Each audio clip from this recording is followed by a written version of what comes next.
Hello everybody, my name is Kayla and I am the lead investigator of St. Louis Paranormal Investigation Crew. I'm here today to talk to you about essential items you need as a paranormal investigator. Starting off on the list is something super simple, but something that everybody forgets about when they're starting out, and that is a flashlight.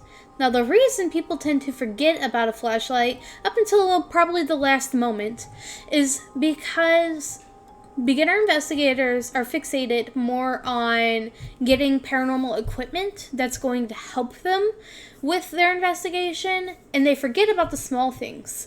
Flashlights are essential. You have to be able to see where you're going and what you're doing. Now, when you become more advanced and like when you're used to being able to see in the dark, you kind of develop like the sense for it, especially if you've been in a place a long enough time and you've investigated there a while. Then we recommend, as long as there's no stairs or anything that could possibly hurt you in the way, you can walk around a building, what we call in the dark.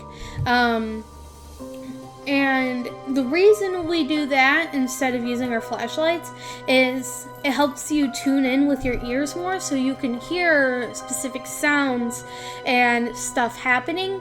However, as a beginner, I would not recommend doing this. Always use a flashlight when you're going around a building.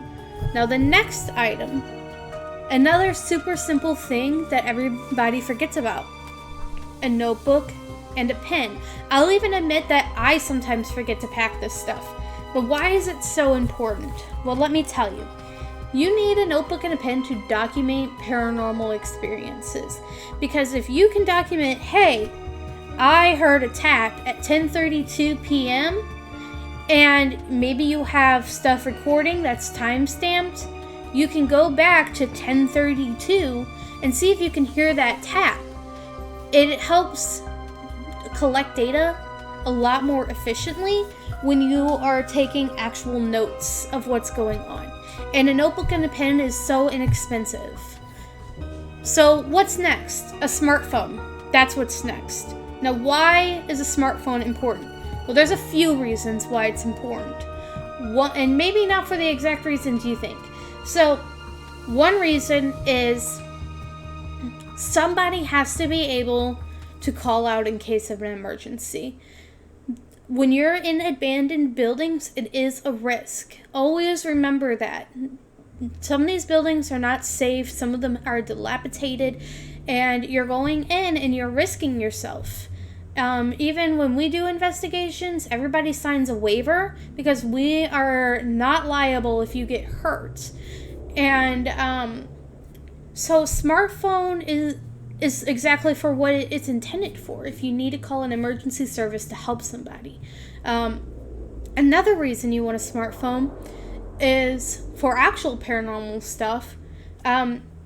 There's typically some pretty good recorders you can find on your smartphone, and if you're a beginner investigator and you are just starting out, maybe a recorder is a little bit too expensive at the time. So you can use a recorder on your smartphone to hear things. Now, what I would recommend if you are using a smartphone for recordings is, one, always keep your phone on airplane mode, and there's a few reasons for that. You have to keep it on airplane mode so that way it doesn't interfere with other things and other equipment, but also you will know if your phone's on airplane mode if you pick anything up on recording that it's a true paranormal instance that is happening, and not your phone just going wonky and picking up like the sounds of Messenger going off or any other kind of notifications that could happen during a recording. So, what's next after that? Something that seems pretty obvious to have. Now, I use an actual camera as equipment when I go. The lens isn't in right now, but I always have this on me when I'm investigating, and it's not for the reason you think. A lot of the times you will see on shows where, oh, they caught this apparition and stuff like that. And I'm not saying that you can't find that stuff, but that you shouldn't be using your camera to go around trying to find apparitions, because 90% of the time, the thing that you are picking up in the camera isn't an apparition. It's either dust or lens flare or something causing the camera to react that way and make it look like what is known as an orb or an apparition, but it's not. Our group, we do not believe in orbs. We do believe in things as apparitions, but if it's showing up as like a little tiny dot, it's dust.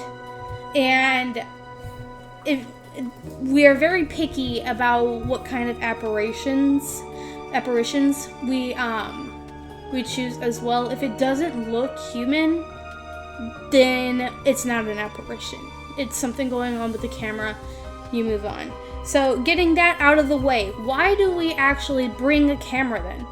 Well, that is to document what the place looked like when we start.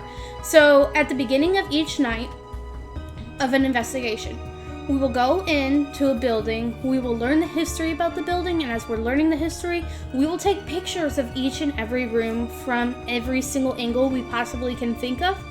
And the reason we do that is sometimes things get moved throughout the night, and it is very helpful to have taken pictures of a place and being able to go back in time and saying, no, this actually moved. This wasn't here before. This has happened a few times to us on investigations where things will be moved, and luckily I took pictures so we can go back and see if it's just our minds playing tricks on us or if an object has really been moved. So important. You do not need an actual professional camera to take pictures. You can use your smartphone.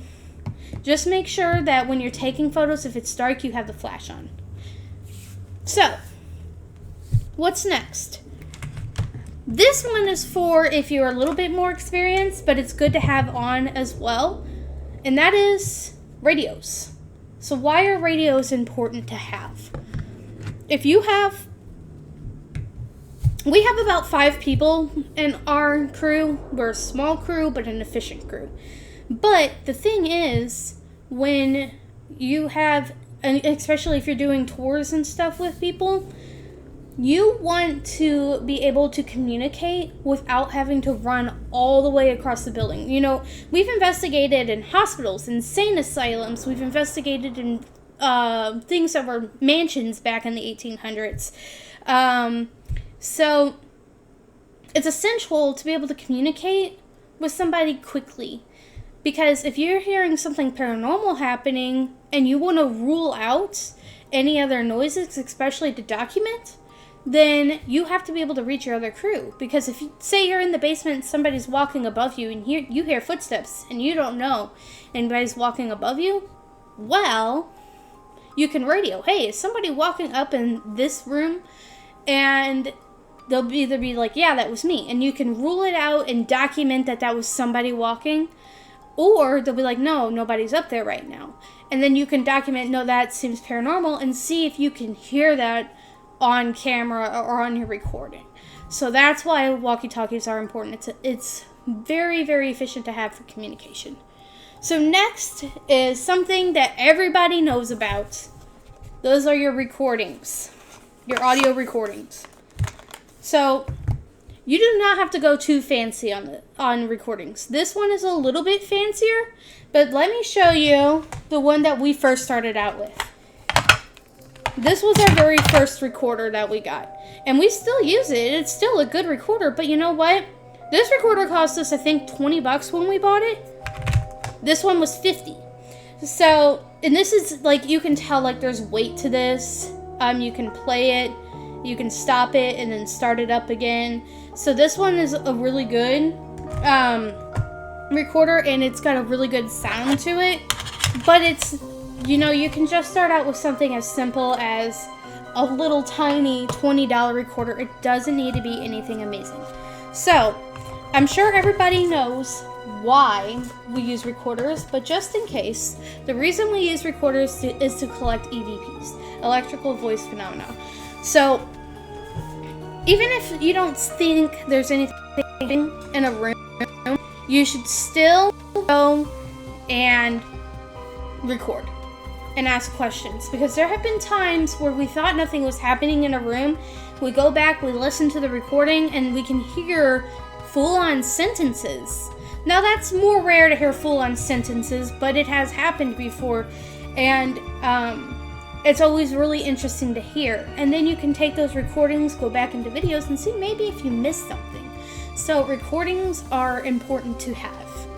So what's next? Headphones. Why headphones? Well, we're going to talk about another piece of equipment here in a minute. But headphones are important to keep on you, so that way you can listen to your recordings at the location, and you can use headphones for other reasons, such as with a spirit box, when you're doing the Estes method, which is you put the headphones on and you have the spirit box playing. It makes it easier to hear, and you communicate with your crew members what you are hearing, and they'll ask questions, and it's a great way to see if something is intelligent or not. We've done this method a few times, and we found really good success with it. And the reason that I specifically choose these is when they are on, they have noise canceling as well. So you can't hear anything that people are saying, even if you're staring directly at them. So it makes it a lot more interesting, because you want to rule out being able to hear their questions. So that way it makes the answers that much more legitimate. Because if you hear a question, then you may be looking for a specific answer, and you don't want that. So I recommend getting a good pair of headphones. However, you do not need a great pair of headphones starting out. You can get, even some spirit boxes, they come with headphones, or, little earbuds. And so for the price of a spirit box, you're also getting earbuds, or you can go pick up some really cheap ones, not a big deal. So then we have our K2 meter. Now, I will say we have found success with the K2 meter before, but there is a trick to using the K2 meter. A lot of people will go into it completely, the electricity is on, and they'll use an item like this, and the problem with that is, let me turn this on right now. Let me pull this in. I'm sitting just a little bit further away from my computer right now, and as you can see, the further I get away, the less it goes. But it's still picking up a response because of electricity. Sometimes people don't realize that if you're just waving a K2 meter around, especially in a building that still has electricity, you're gonna get a false positive. False positive being when you think paranormal activity happened, but it can be explained scientifically. So the K2 meter is picking up on the electricity of my computer. That's not paranormal. So you do not want to use a K2 meter in a building that still has electricity. I would just rule it out. The other thing to be wary of is if you have your cell phone next to a K2 meter.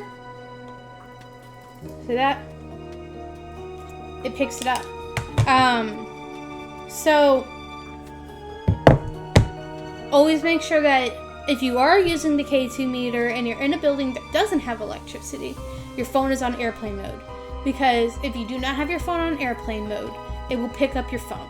So always be very, very selective with the K2 is what I'm saying. So my other crew member has this item, but we're going to talk about it real quickly anyway. Always have a thermometer with you, a digital thermometer. This is part of your documenting. I would go in each room at the beginning of the night and document the average temperature of each room. The reason you want to do this is later on, especially when investigation starts, people can sometimes feel like things are happening to them where they feel like the room is getting colder, or they just feel colder all of a sudden. If you haven't documented the temperatures and you're just going around without any kind of documentation, you can't really deny or verify what they're experiencing. It's always really cool when we go in and we take temperature and we know how much it was at the beginning of the night, and then it does get 10 degrees colder in a spot, and we'll measure it and be like, wow, yeah, it is 10 degrees colder in this room, and we'll document the time and stuff too. So that way we can assume that maybe that is something paranormal happening, you know? So that's the good thing about a thermometer. So, another super, like, this is something, it's a must-have, and that is a video camera. Specifically one that either says it has night vision or infrared. You know, on Amazon, they sell relatively, like, I think this one, which was one of our first ones, we got this for $67. It was super cheap, but, you know, it still works really well. And we use it all the time. Now, later on, we bought several more cameras, and they range anywhere from $200 to $400. But starting out, I wouldn't break the bank for equipment. I would try to find something cheap and go from there. My professional camera also has a built-in night vision because it's used to film movies and stuff too. So there's a whole bunch of different ways that you can go about it, but a video camera to document evidence is a must. So then you need, obviously, a backpack. This is the backpack we use when we go investigating. We put all our equipment in here. We've kind of like got it down pat on how to pack the backpack now to make sure everything fits. But you have to have a backpack when you have all this equipment. It helps you from losing items, and it's really easy to bring with you. Now, disclaimer, if you're not doing a private investigation and you're going on a public tour, they may ask you to leave your backpack and stuff behind, and that's because, unfortunately, some people are prone to steal. So, always check to make sure it's okay to bring your backpack and stuff with you before going on like a public tour. Most of the time, they're pretty chill about it if you let them know what you're doing. Other times, they're going to say, hey, no, we leave this here. And you'll have to just, at that point, I would say also make sure you have like a vest with you that you can put items in, so that way you can still bring your items with you without carrying 100 things. So, then, moving on to more paranormal stuff, right? The next thing, a spirit box. This is literally a go-to for us. Like, we love the spirit box. There's a few reasons we love the spirit box. The newer spirit box, right here, it has a temp on it. So when you turn the temp on, if anything gets too close to this, whether it's hot or cold, it's going to let you know. So sometimes we won't even use the voice of the radio, you know? We'll just put this literally in the middle of a door, and we'll see if it goes off. Sometimes it does, sometimes it doesn't, and that's the interesting part about it. But down to what a spirit box is really used for. The spirit box is used to directly communicate with spirits. They use the radio waves to talk to you. It's a very straightforward item. Most spirits know how to use them. Sometimes you have to kind of educate spirits on how to use certain equipment, and people don't really think that that's something that they have to do. They think that spirits will just know how to use it, but that's not always the case. So always educate when trying to communicate. Now, the other thing is too, as you can see, here's the little earbuds that my spirit box came with. So, like I was saying before, you do not need a really nice, expensive headphones starting out. It can just be something super simple. So, along with the spirit box and every other equipment you will have, we're going to go over a few. You want to make sure with your cameras and everything else, you have extra batteries.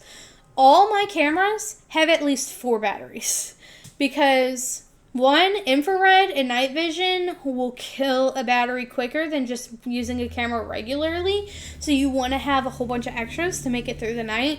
And 2, sometimes spirits do mess with your equipment. I've had spirits turn off my cameras, turn them on. I've had them completely drain a full battery camera.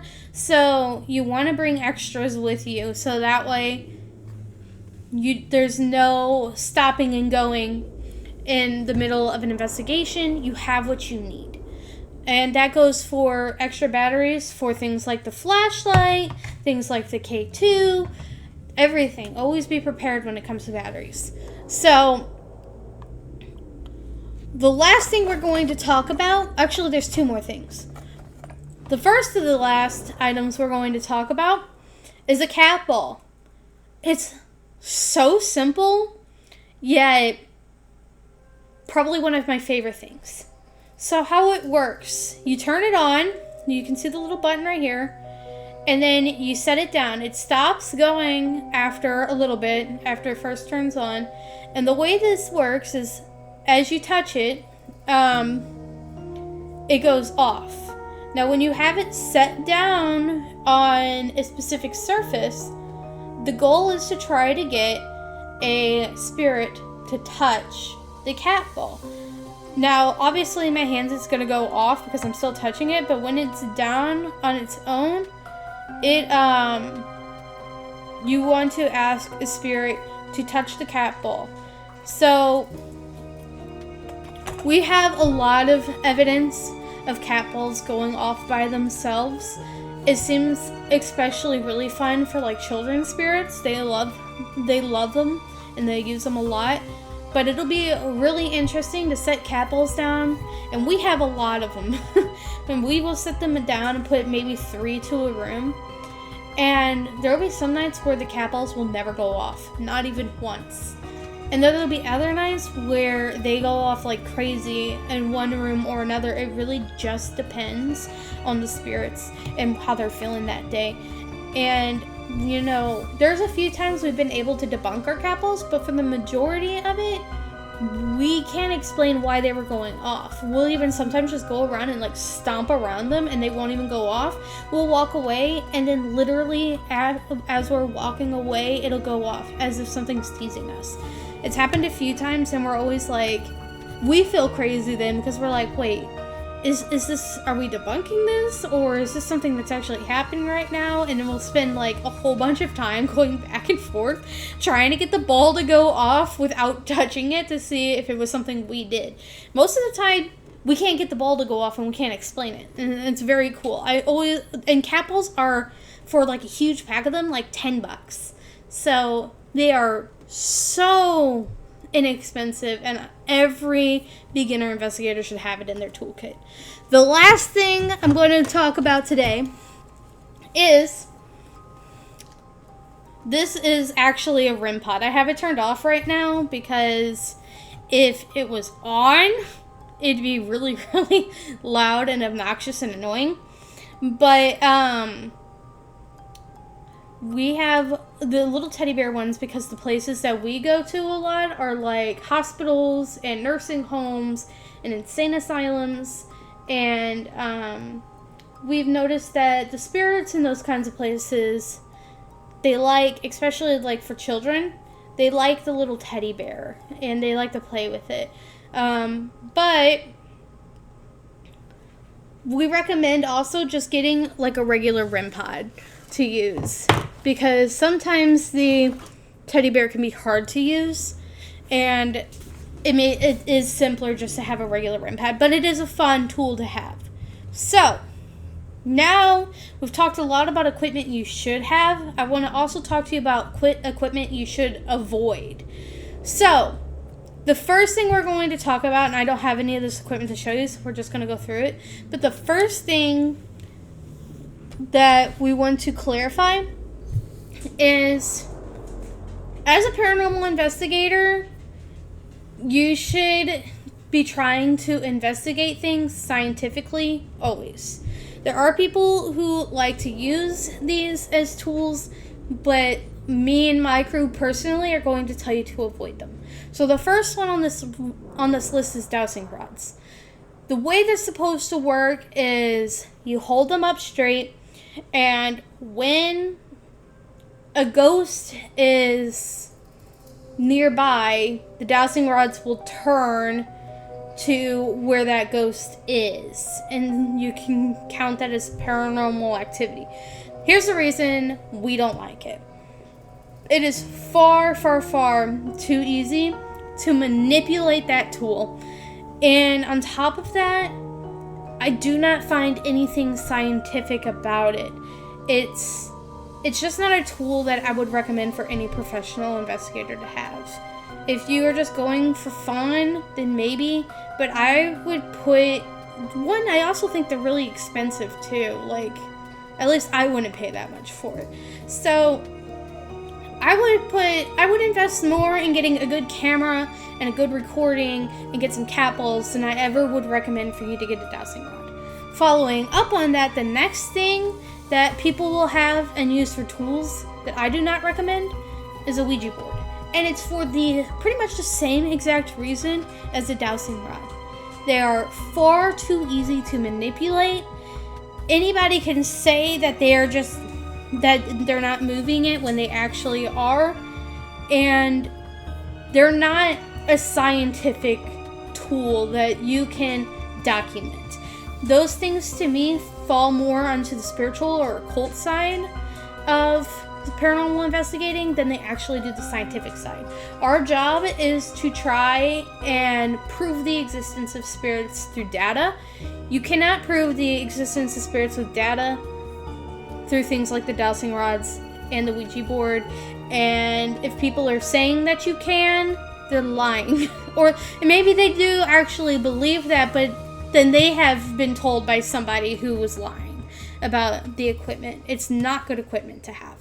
So, the third item, and this is the one that I feel like is going to be the most controversial with people, but that is the Ovilus. I have seen several people that use an Ovilus, and I'm going to tell you right now, it is not a good tool to have.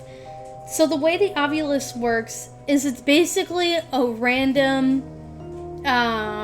generator of words, right? And what it's going to try and say, or what the description of it is a ghost manipulates the words in the database, and you get a word. This equipment is no longer used at all in the investigation world. They try to sell it on TV sometimes that it's something that's still used, but real paranormal investigators do not use it. Because it works no better than a phone app. So why are you paying over $100 for equipment that a phone app can do, right? So Ovilus is a no-go. They do have some newer equipment that you can use. Off the top of my head, I can't remember what it's called, but it's like an Ovilus, but it doesn't have any random generator in it. So if a word is coming through, or you see like the letters being manipulated to create a word on this device, then you can think of it as an actual paranormal happening. But my group personally does not use that stuff, and we don't really recommend those items to be used because I really do not know how efficient they actually are. So, last but not least, going in kind of with what I said about the Ovilus, stay away from phone apps. There's a lot of phone apps that will claim that you can use it to see apparitions. There's a lot of phone apps that will also say that they work just as well in Ovilus, and it's probably right, but they are fake. They do not work. You're not going to get the kind of results you want. You're going to get a lot of false positives using those items. It would be so much better to, again, just invest a little bit in a spirit box and some cat balls and a recorder, because you're going to get a lot more evidence from those things than you ever would from a phone app that isn't working or an Ovilus. So those are all my tips on essential items for a beginner. I hope you guys enjoyed, and I will see you guys all in the next video. Bye!